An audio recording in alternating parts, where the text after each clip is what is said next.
ನಮಸ್ತೆ ಸ್ನೇಹಿತರೆ, ನಾನು ನಿಮ್ಮ ಪ್ರವೀಣ್. ಗುರುಭಕ್ತಿ ಯೂಟ್ಯೂಬ್ ಚಾನಲ್ಗೆ ಸ್ವಾಗತ, ಸುಸ್ವಾಗತ. ಮಾನಸಿಕವಾಗಿ ತೊಳಲಾಟ, ಗೊತ್ತಿಲ್ಲ ಏನು ಸಮಸ್ಯೆ ಏನಿದೆ ಅನ್ನೋದು ನನಗೂ ಗೊತ್ತಾಗ್ತಾ ಇಲ್ಲ. ಬಟ್ ಯಾಕೋ ಒಂದು ನೆಮ್ಮದಿ ಅನ್ನೋದಿಲ್ಲ. ಎಲ್ಲ ಇದೆ ಗುರು ನನಗೆ, ಆದರೆ ನೆಮ್ಮದಿ ಅನ್ನೋದಿಲ್ಲ. ಒಂದು ಕಡೆ ಏನೂ ಇಲ್ಲ, ನೆಮ್ಮದಿ ಅನ್ನೋದಿಲ್ಲ. ಇನ್ನೊಂದು ಕಡೆ ಎಲ್ಲ ಇದೆ, ನೆಮ್ಮದಿ ಅನ್ನೋದಿಲ್ಲ. ಮಾನಸಿಕವಾಗಿ ನಾನು ತುಂಬ ವೀಕ್ ಇದ್ದೀನಿ.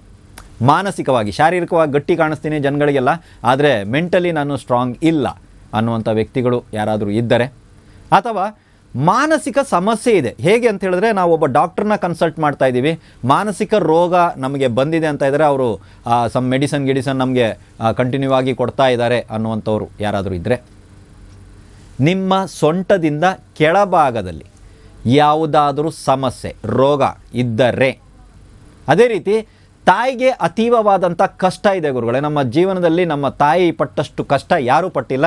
ನನ್ನ ತಾಯಿಗೆ ಆಗಾಗ ಆರೋಗ್ಯ ಸಮಸ್ಯೆ ಇದೆ, ನನ್ನ ತಾಯಿಗೆ ಬಂದ್ಬಿಟ್ಟು ಮಾನಸಿಕ ಚಿಂತೆ ಇದೆ, ನನ್ನ ತಾಯಿಗೆ ತುಂಬ ಸಮಸ್ಯೆ ಜೀವನ. ಅವ್ರು ತುಂಬ, ನಮ್ಮ ತಾಯಿ ಕಷ್ಟಪಟ್ಟಷ್ಟು ಯಾರೂ ಕಷ್ಟಪಡ್ತಾ ಇಲ್ಲ. ನಮ್ಮ ತಾಯಿ ಇದ್ದಾರೆ, ಅದಕ್ಕೇನಾದ್ರು ಪರಿಹಾರ ಇದೆಯಾ? ಅಥವಾ ನನಗೆ ಮಾನಸಿಕ ಸಮಸ್ಯೆ ಇದೆ, ಇದಕ್ಕೇನಾದ್ರು ಪರಿಹಾರ ಇದೆಯಾ ಅಂದರೆ ಹೌದು, ಈ ಎರಡಕ್ಕೂ ಒಂದೇ ಪರಿಹಾರ ಇದೆ. ಯಾವುದಾದರೂ ಸೋಮವಾರ ನೀವು ಹತ್ತಿರದಲ್ಲಿರುವಂಥ ಯಾವುದಾದ್ರು ಸ್ತ್ರೀ ದೇವರ ದೇವಸ್ಥಾನದಲ್ಲಿ ಒಂದು ಜೊತೆ ಕಾಲ್ಗೆಜ್ಜೆಯನ್ನು ದಾನವಾಗಿ ಕೊಡಬೇಕಾಗುತ್ತೆ. ಬೆಳ್ಳಿಯ ಕಾಲ್ಗೆಜ್ಜೆನೇ ಇರಬೇಕು, ಸ್ವಲ್ಪ ದಪ್ಪ ಪ್ರಮಾಣದಲ್ಲಿದ್ದಷ್ಟು ಬಹಳ ಒಳ್ಳೆಯದು.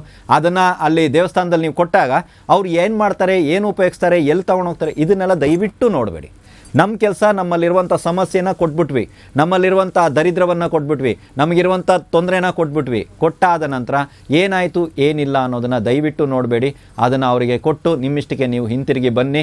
ನಾನೀಗ ಹೇಳಿದಂಥ ಸಮಸ್ಯೆಯಿಂದ ಸ್ವಲ್ಪವಾಗಿ ತಾವುಗಳು ಹೊರಗಡೆ ಬರ್ತೀರಾ. ಹೌದು, ಕಾಲ್ಗೆಜ್ಜೆಯನ್ನು ದೇವಸ್ಥಾನಕ್ಕೆ ದಾನ ಮಾಡೋದಾ? ಖಂಡಿತ.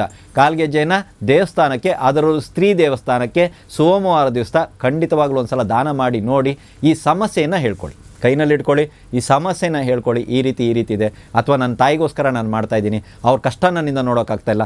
ಇನ್ನು ಮುಂದೆ ಆದರೂ ನನ್ನ ತಾಯಿ ಜೀವನದಲ್ಲಿ ಒಂದು ಬದಲಾವಣೆ ಬರಲಿ, ನನ್ನಿಂದ ಆ ಬದಲಾವಣೆ ಬರಲಿ, ನನ್ನ ತಾಯಿನ ನಾನು ಚೆನ್ನಾಗಿ ನೋಡ್ಕೊಳ್ತಾರೆ, ಏನಾದರೂ ನನಗೆ ಶಕ್ತಿಯನ್ನು ಕೊಡಿ ಇತ್ಯಾದಿಗಳನ್ನು ನೀವು ಬೇಡಿಕೊಂಡು ಇದನ್ನು ದೇವರಿಗೆ ಕೊಡಿ. ಇಲ್ಲ, ಮಾನಸಿಕವಾದಂಥ ಸಮಸ್ಯೆ ಇದೆ, ನಮ್ಮ ಮನೆಯಲ್ಲಿ ಯಾರಿಗೇ ಬೇಕಾದ್ರೂ ಇರ್ಬೋದು, ಮಾನಸಿಕವಾದಂಥ ಸಮಸ್ಯೆ ಇದೆ, ಗುಣ ಆಗ್ತಾ ಇಲ್ಲ, ಡಾಕ್ಟರ್ ಹತ್ರನೂ ಹೋಗ್ತಾ ಇದ್ದೀವಿ, ಎಲ್ಲ ರೀತಿಯನ್ನು ನೋಡಿದ್ದೀವಿ, ಆದರೂ ಆಗ್ತಾ ಇಲ್ಲ ಅನ್ನೋರು ಯಾರೇ ಇದ್ರೂ ಸಹಿತ ಈ ದಾನವನ್ನು ಮಾಡ್ಬೋದು. ಈ ದಾನದಿಂದ ಈ ರೀತಿಯಾದಂಥ ಸಮಸ್ಯೆಗಳು ಯಾವುದೇ ಇದ್ರೂ ಪರಿಪೂರ್ಣವಾಗಿ ನಿವೃತ್ತಿ ಆಗುತ್ತೆ. ಮಾಡಿ ನೋಡಿ, ರಿಸಲ್ಟ್ನ ಮಾತ್ರ ಕಮೆಂಟ್ಸಲ್ಲಿ ಹಾಕಿ. ಮಾಡಿದ ನಂತರ, ಮಾಡೋ ಮುಂಚೆ ಕಮೆಂಟ್ಸಲ್ಲಿ ಏನು ಬರೆಯೋಕ್ಕೆ ಹೋಗಬೇಡಿ. ಎಲ್ರಿಗೂ ಒಳ್ಳೆಯದಾಗಲಿ.